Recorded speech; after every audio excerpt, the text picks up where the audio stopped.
Lahat ng klase ng pagdisiplina guys kung gusto niyo talagang gumanda ng aming katawan.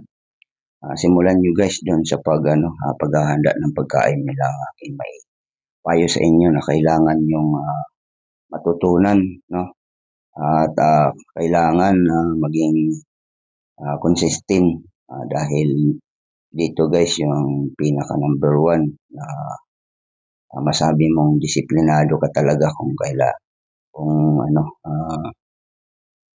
matuto ka sa lalong-lalo na sa pag-prepare ng mga pagkain mo. At siyempre, package yan, lalong-lalo na yung oras at bilang isang bodybuilder o isang athlete or masasabi na natin gusto nating maging healthy. Kailangan talaga ng matinding disiplina. Ayan. Alam mo guys kung bakit sinishare ko